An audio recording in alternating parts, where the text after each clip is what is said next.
Wages are rising. Disposable income is up. More people are starting small businesses than ever before. And our economy has created a record 5.6 million jobs since I became president on January 20th. There's a lot we can be proud of and a lot we can build on for the future. But we still face challenges in our economy. Disruptions related to the pandemic have caused challenges in our supply chain, which have sparked concern about shortages and contributed to higher prices. Moms and dads are worried, asking, will there be enough food we can afford to buy for the holidays? Will we be able to get Christmas presents to the kids on time? And if so, will they cost me an arm and a leg? I told you before that we're going to take action on these problems. That's exactly what we're doing. It starts with my Port Action Plan, a proactive 3-month effort to invest in our ports and relieve bottlenecks. 40% of the goods, for example, that come into this country on the West Coast come through 2 ports, Los Angeles and Long Beach. To help ease the congestion at these ports, I brought together labor and management and asked them to step up and cooperate, to move from operating the ports at 40 hours a week at those ports to 24 hours a day, 7 days a week. And I provided the resources to other key ports, including Savannah, Georgia, and on the East Coast, and to help reduce congestion and undo damage caused by COVID. We also met with the CEOs of Walmart, Target, Home Depot, TJ Maxx, and others. Those retailers, large retailers, and others agreed to move products more quickly, stock their shelves more quickly.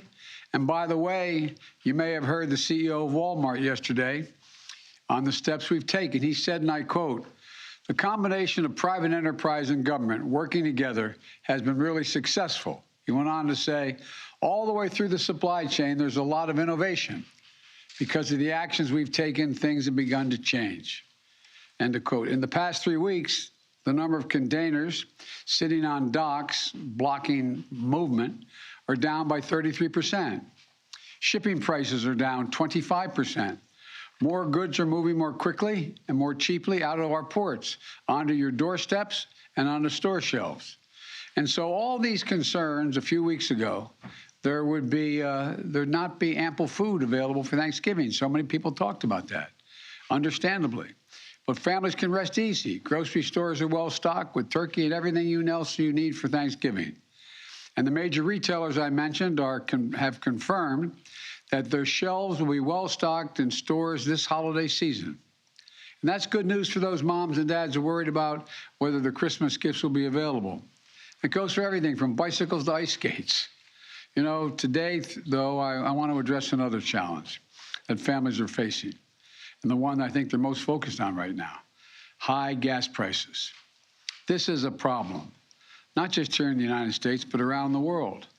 The price of gasoline has reached record levels recently in Europe and in Asia. In France, at the end of last month, it reached about $7 per gallon. In Japan, it's about $5.50 per gallon, the highest it's been in years. Of course, it's always painful when gas prices spike. Today, the price of gas in America on average is $3.40 a gallon. In California, it's much higher. The impact is real.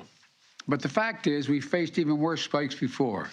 Just in the last decade, we saw it in 2012 when the price of gasoline hit $3.90. We saw it in 2014 when it hit $3.69. And as recently as 2019, we saw it surpass $3 in many places. The fact is, we always get through those spikes, but we're going to get through this one as well, and hopefully faster. But it doesn't mean we should just stand by idly and wait for prices to drop on their own. Instead, we're taking action.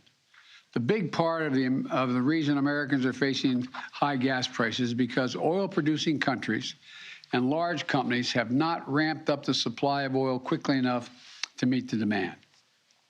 And the smaller supply means higher prices globally for oil. To address these issues, I got on the phone with leaders from other countries grappling with this challenge to try to find ways to lower oil prices and ultimately to the price you pay at the pump. So today I'm announcing that the largest ever release from the U.S. Strategic Petroleum Reserve to help provide the supply we need as we recover from this pandemic. In addition, I brought together other nations to contribute to the solution. India, Japan, the Republic of Korea, and the United Kingdom have agreed to release additional oil from their reserves, and China may do more as well. This coordinated action will help us deal with the lack of supply, which in turn helps ease prices. The bottom line, today we're launching a major effort to moderate the price of oil, an effort that will span the globe in its reach and ultimately reach your corner gas station, God willing. I've worked hard these past few weeks on calls and meetings with foreign leaders, policymakers to put together the building blocks for today's global announcement. And while our combined actions will not solve the problem of high gas prices overnight, it will make a difference. It will take time, but before long, you should see the price of gas drop where you fill up your tank. And in the longer term, we will reduce our reliance on oil as we shift to clean energy. But right now, I will do what needs to be done to reduce the price you pay at the pump. From the middle class and working families that are spending much too much, and it's a strain, and you're the reason I was sent here to look out for you.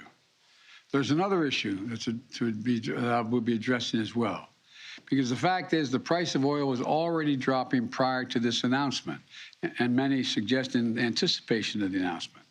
The price of gasoline in the wholesale market has fallen by about 10% over the last few weeks, but the price of the pump hasn't budged a penny. In other words, gas supply companies are paying less and making a lot more. And they do not seem to be passing that on to the consumers at the pump. In fact, if the gap between wholesale and retail gas prices was in line with past averages, Americans would be paying at least 25 cents less per gallon right now, as I speak. Instead, companies are pocketing the difference as profit. That's unacceptable. And that's why I've asked the Federal Trade Commission to consider whether potentially illegal and anti-competitive behavior in the oil and gas industry is causing higher prices for consumers, so we can assure the American people are paying a fair price for their gasoline. I also want to briefly address one myth about inflated gas prices. They're not due to environmental measures.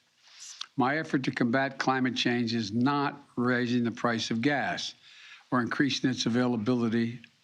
What it's doing, it's increasing the availability of jobs. Jobs building electric cars like the one I drove at the GM factory in Detroit last week. For the hundreds of thousands of folks who brought one of those electric cars, they're going to save $800 to $1,000 in fuel costs this year. And we're going to put those savings within reach of more Americans and create jobs installing solar panels, batteries, electric heat pumps, jobs making those clean power generating devices. And by the way, deploying these technologies for each home where they're installed is going to save folks an additional hundreds of dollars in energy costs every year. Let's do that. Let's beat climate change with more extensive innovation and opportunities. We can make our economy and consumers less vulnerable to these sorts of price spikes when we do that. And finally, even as we meet to work out this challenge, it's important to maintain perspective about where our economy stands today.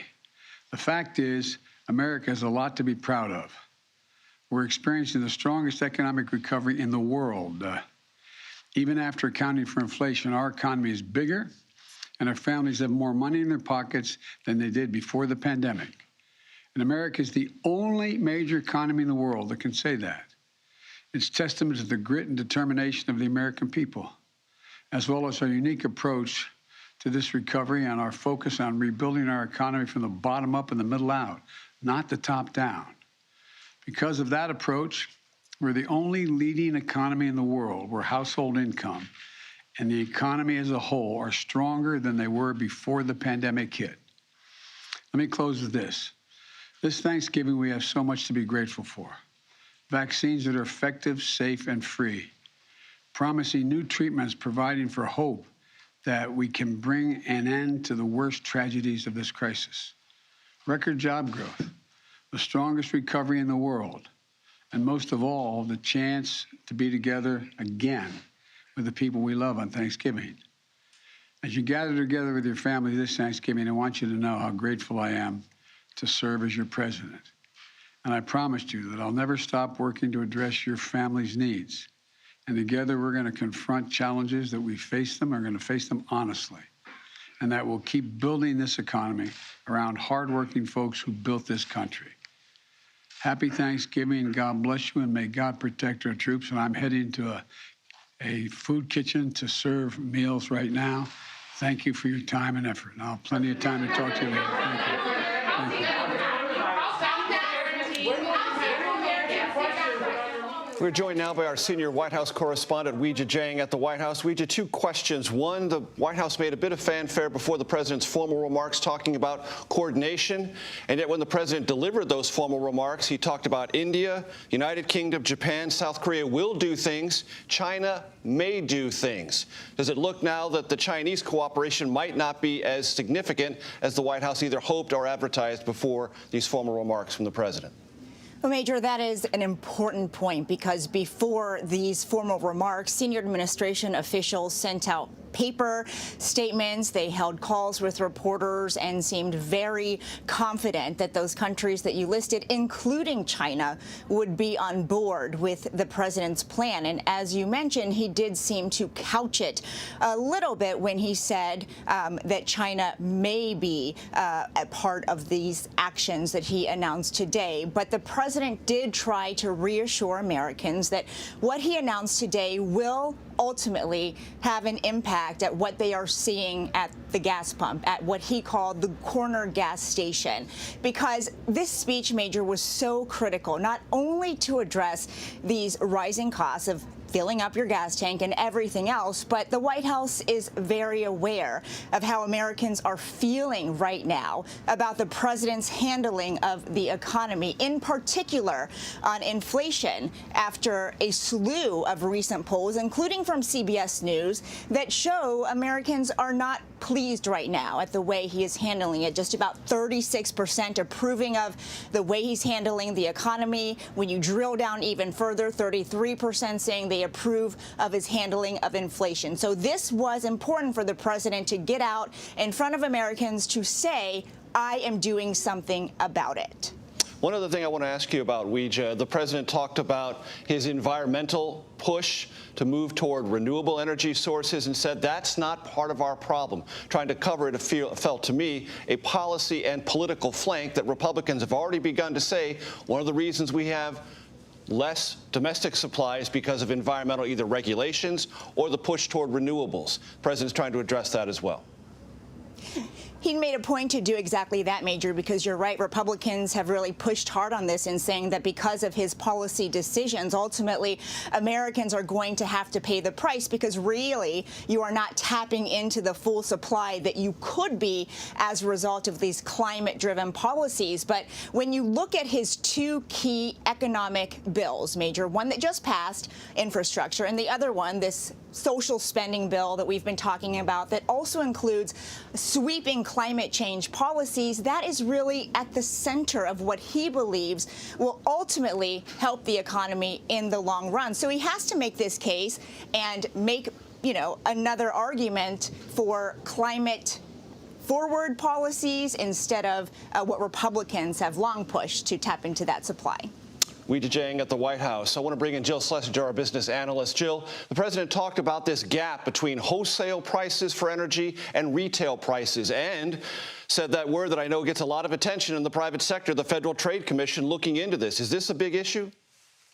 I don't think it's going to amount to anything. I think this is one of those things that occurs when we see spikes at the gas pump. It happens from time to time. And sure, there are some bad actors. The vast majority of people are really working on supply and demand. And I think that really what the bigger picture question is that will this release really mean anything for the long-term issue around prices at the pump? And I think it could be a short-term hit. Great, might help, won't help for Thanksgiving weekend, sorry. But I think the real concern right now is the overall level of prices including oil, including food, including almost everything you shop for, is higher. And the release from the Strategic Petroleum Reserve will do nothing to alleviate that.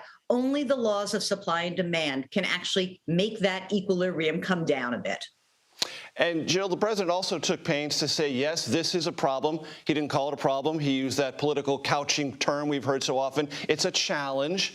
But he also went on to say, look, structurally, the U.S. economy is doing well, perhaps making a case that he should be getting a little bit more credit than the polls currently indicate he is for the larger structural health of the U.S. economy. Is the president more right or more wrong about where we are overall economically?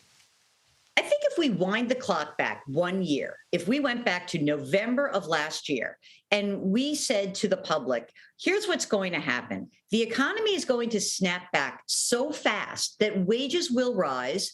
The economy will be back and surpass its former size. Workers will have more leverage with their bosses. And frankly, the job market will be stronger than it has been in decades. The one downside, public, is that you're going to have to pay higher prices for 6, 9, maybe 12 months. But that's your one downside. I think if we all heard that deal a year ago, we would have said, let's take it. Right now, of course, we're human beings. Our sentiment is sour because prices are higher. But I think the economy is in good shape for the vast majority of Americans. Not everybody, but a lot of people. And I think that when you look at financial markets, they are cheering on policies right now. Remember, the S&P 500, even with a little bit of a sell-off in the last couple of days, is up 24% this year after a 16% rise last year. So overall, the economy is doing well. Prices are going to take some time, and that is going to take a bite out of sentiment. Context from Jill Schlesinger, reporting from Weijia on the North Lawn of the White House. We thank you both. I want to let you know our coverage continues on our 24-hour streaming service, that, of course, CBSN. You can watch it at cbsnews.com or download our CBS News app on your cell phone or your connected TV. There will, of course, be more on your local news and tonight on the CBS Evening News. This has been a CBS News Special Report. I'm Major Garrett in Washington. Good day. For news 24 hours a day, go to cbsnews.com.